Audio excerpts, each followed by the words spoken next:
Hi everyone, this is Leana here. I'm going to be presenting on gender variance in Indigenous cultures colonized by the US and also how they resist.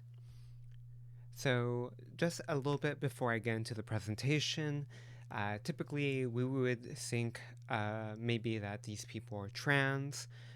From our understanding, that a person who doesn't identify with the gender that they were assigned at birth is trans. However, again, we want to recognize that these are different cultures and tribes, and their way of understanding gender and being is different than ours. And so it's not exactly appropriate in these cases to assume that anyone who identifies as nádleehí or as a Mahu would specifically also feel comfortable with being referred to as trans, right? And so when I'm thinking about these, we're going to be looking at the Diné tribe, also known as the Navajo tribe here in the US. And we're also going to be looking at the Polynesian islands, but specifically Honolulu, Hawaii. So, Diné gender variance. What is it? The Diné tribe has a story of the nádleehí as the separation of the sexes. It's a creation story that men and women supposedly argued over who was superior, and they separated. And it was the nádleehí that kind of took on the domestic roles and acted as sexual partners for the men. Eventually, they were to bridge and unite and reconcile both of the sexes together again, and for that reason, they are highly regarded in the community. In these cases, their identity was known and accepted, and they even had a ceremony that where they would dance to several songs and be bathed and given a feminine skirt, eventually announcing to the rest of the tribe that what their new name would be. Of course, when talking about this, we're talking about older accounts.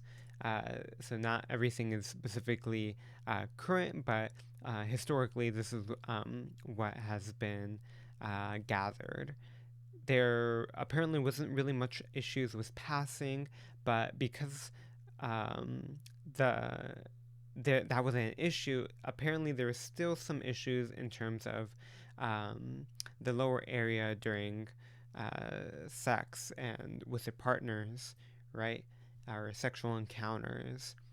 And for that reason, maybe some people will find a connection between what we would define as someone who has gender dysphoria and being trans and nádleehí.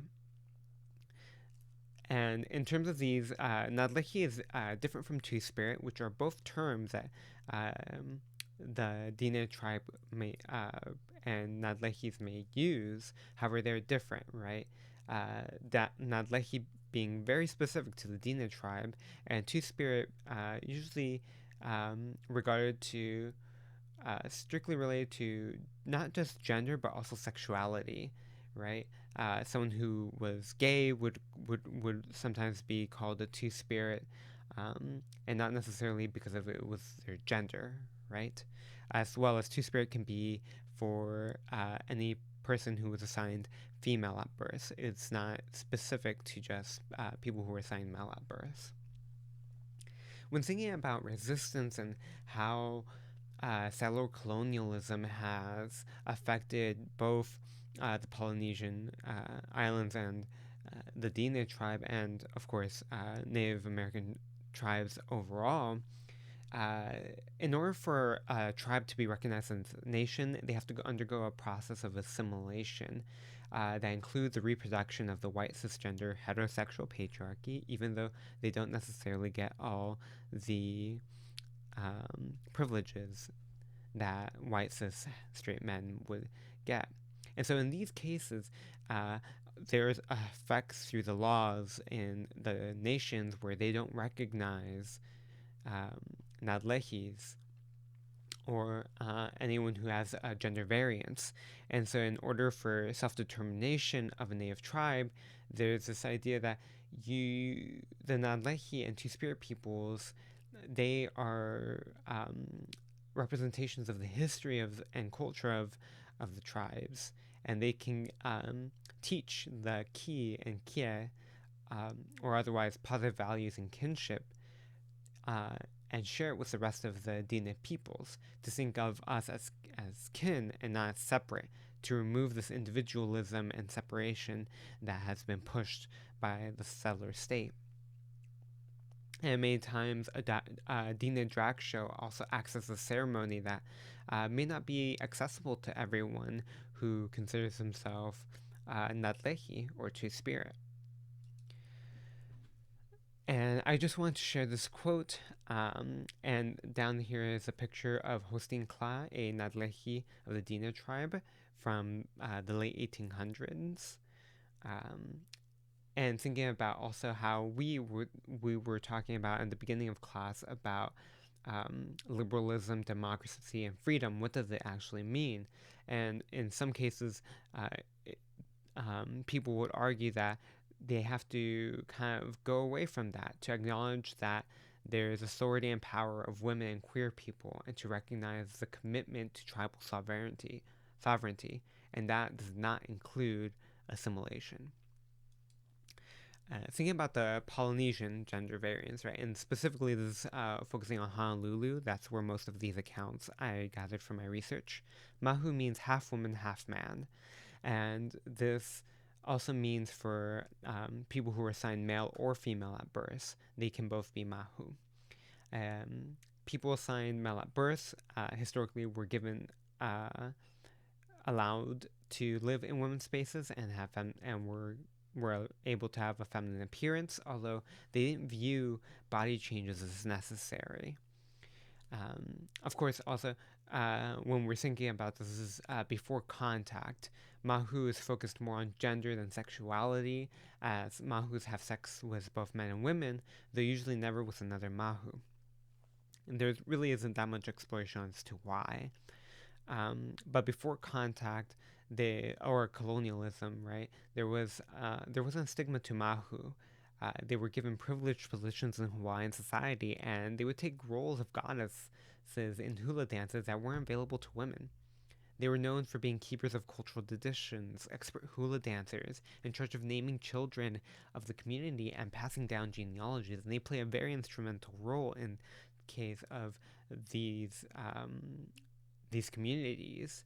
And then also to reference, Mock did share how some people played with the Mahu and would call themselves Mahu Wahine, which would signify maybe a more woman-leaning Mahu.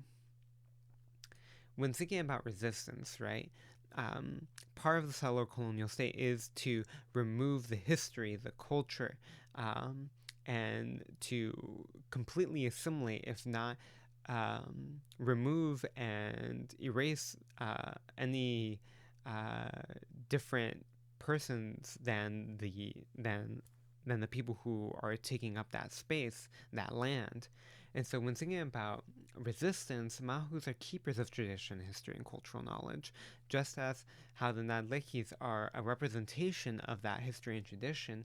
They're also elders who can provide sources of knowledge to the younger generations of gender variance use, in the same way that Mock kind of shared how when they found a Mahu person in real life, what that meant for them and what it did for their own sense of self.